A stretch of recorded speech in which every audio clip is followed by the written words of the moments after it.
안녕하세요, 수입니다. 오늘은 당당한 나를 만들려면 이것부터 하세요 라는 주제로 함께 하겠습니다.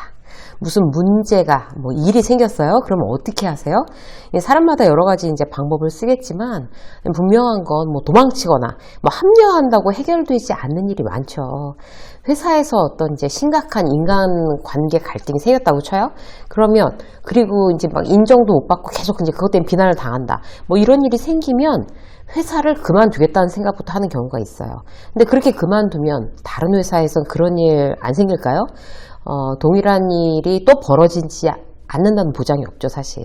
그래서 어차피 이 세상을 살아가기 위해서는 문제를 진짜 회피하거나 어려움으로부터 이제 도망가는 게 아니라 그야말로 이렇게 딱 맞서서 당당한 나를 내 스스로 이렇게 훈련하는 거, 셀프 트레이닝 하는 게 가장 편하게 사는 방법입니다.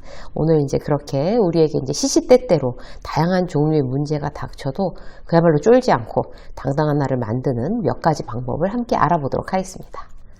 자, 첫 번째, 자신 있는 척하기예요. 예전에 이제 제가 많이 썼던 방법이에요. 30년을 저는 이제 기업에서 치열하게 이제 직장인으로 살았죠. 그러고 나서 이제 퇴직을 하고 그야말로 제2의 인생을 시작한 거잖아요. 근데 어차피 해보지도 않았던 일, 이제 강의, 책 쓰는 것도 처음이었고, 유튜브도 처음이었고, 강의도 처음이란 말이에요. 얼마나 생소하고 자신감이 없겠어요. 특히 이제 사람들 앞에서 강의를 해야 되는 거는 정말 긴장되는 일이었어요. 이제 그 강의 초창기에 제가 했던 강의, 제일 첫 번째 강의가 이제 모 대학에서 이제 강의를 하는 거였고, 두 번째 강의가 이제 모 그룹, 이제 대기업 어떤 이제 회사에서 이제 강의를 하는 거였어요. 그 두 번째 책 나오고 나서, 오늘 출근하는 김대리에게가 나오고 나서, 이제 유튜브도 시작한 지 얼마 안 됐던 그 초창기였는데, 그때 구독자가 6,000명이었어요. 그래서 강의 연습을 이제 많이 했어요, 집에서. 그리고 이제 가서, 이제 강의를 시작하면서, 전 유세미 직장 수업이라는 채널 운영하고 있습니다. 자, 구독자 손들어 보세요. 그랬어요. 근데 6,000명이었는데. 근데 아무도 안 뜨는 거예요. 당연하지, 6,000명이니까. 그래서 제가 뭐라고 했냐면, 아니, 세상에 제 구독자가 6,000명이나 되는데, 이 중에서 이렇게, 이 대기업에서 아무도 없는 거냐. 제가 그렇게 얘기했었어요. 그때만 해도 무슨 용기로 그야말로 자존감이 막 드높게. 근데 그거는 정말 용기가 있었나? 제가 지금 생각을 해보면 대단히 당당하고 용기 있는 척을 제가 일부러 했었던 것 같아요. 어디 가서도 처음 강의가 지금 제가 얼마 안 돼서 강의 시작한 지 지금 초창기라서 라는 얘기를 한 번도 안 했어요. 원래 난 강연하는 사람이 많으면 많을수록 좋다? 이렇게 계속 자기 암시를 초창기 때 했던 것 같아요. 이게 확실히 효과가 있습니다, 여러분. 그래서 여러분들도 활용해 보시면 좋을 것 같아요. 특히 이제 신입으로 들어갔거나 아니면 경력으로 어딘가 입사했거나 당당하고 싶다면 긴장되잖아요, 사실 새로운 환경이니까. 일단 당당한 척 하는 거 효과 있어요. 이제 진짜 씩씩한 척 하는 거죠. 이 회사가 참 마음에 드는 척, 이런 걸로 시작하셔야 돼요. 이게 남한테만 이제 그런 척만 할 게 아니라 스스로 그렇게 자꾸 믿는 거예요. 예를 들어서 이제 경력 입사했어요. 특히 이제 경력 입사를 하면 직장 상사가 좋아하는 유형도 있지만 아주 경계하는 그런 상황도 있어요. 그런 경우도 자기의 경쟁자라고 느껴지니까 실력자 어디에서 이제 전문가를 영입했다 그러면 그 바로 위에 직장 상사는 긴장할 수밖에 없죠. 그래서 대면대면하게 대하고 뭔가 공격적으로 대할 수도 있어요. 아니 경력이 10년이라고 하면서 이 정도는 그냥 알아서 하셔야 되는 거 아닙니까? 이런 식으로 작정하고 공격하면 어떻게 하겠어요? 그냥 쭈그러져요? 이거 기죽어요? 아니라는 거죠.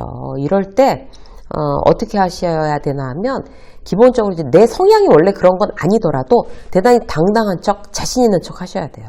아직 낯설어서 시간이 좀 필요합니다. 적응할 시간을 주신다면 기대에 어긋나지 않게 잘해보겠습니다. 이 얘기를 이렇게 쫄아서 위축돼서 하는 게 아니라 당당하게. 그렇게 하는 거죠. 그리고 그렇게 얘기를 하고 나면 내 마음이 더 느긋해져요.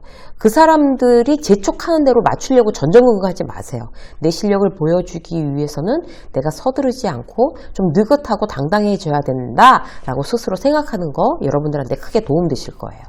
자, 두 번째, 당당해지려면 어떻게 하셔야 돼요? 그냥 하는 거예요. 그냥.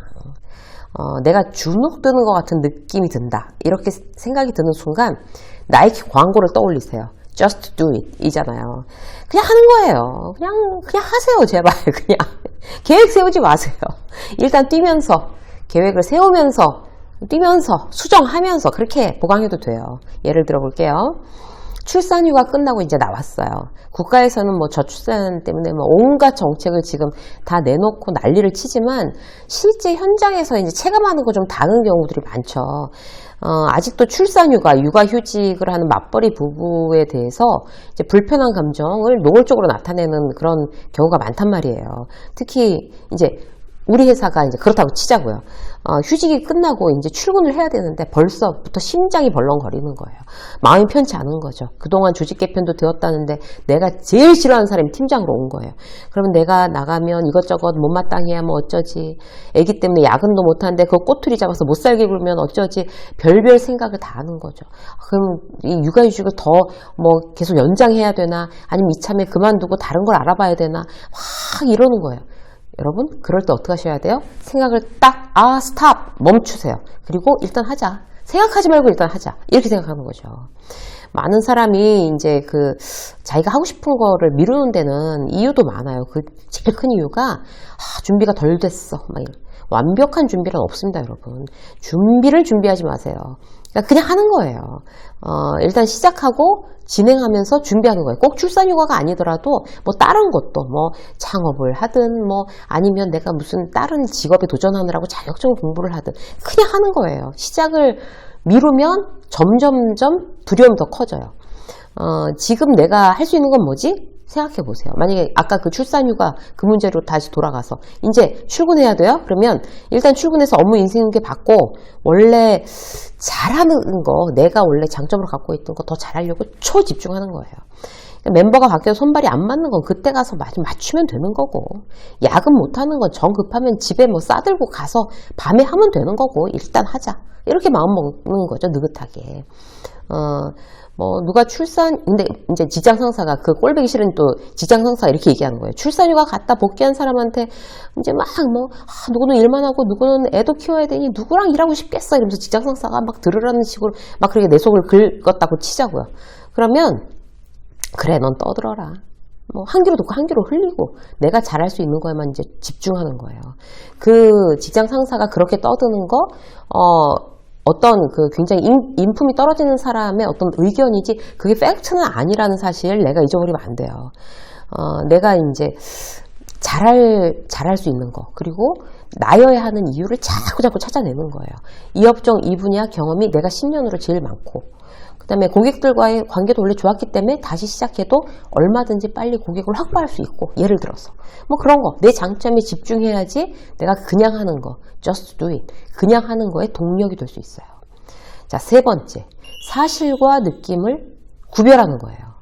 근데 정말 힘들잖아요. 그럼 이 부분이 헷갈리는 경우가 많아요. 팩트랑 내 느낌이랑 제대로 구분 못하면 내가 나를 속여요. 내가 도망가고 싶으니까. 강의를 갔는데 주니어급이었어요. 입사 3년차 이하 되는 직원들. 그러면서 이제 강의가 끝나고 한 직원이 쪼르륵 저한테 와가지고 물어볼 게 있다는 거예요. 여기가 안 맞는 것 같은데 그만두는 게 맞을까요? 밑도 끝도 없이. 강의 끝나고 가는 사람 붙잡고 막 약간 목소리를 떨면서 그렇게 얘기하는 그 친구를 보면서 제가 얼마나 안쓰러웠는지 몰라요. 그동안 얼마나 힘들었겠어요. 그래서 얘기해 줬어요, 제가. 딱, 그 친구도 진짜 맥락 없이 밑도 끝도 없이 그렇게 얘기를 하길래 저도 밑도 끝도 없이 질문해 줬어요.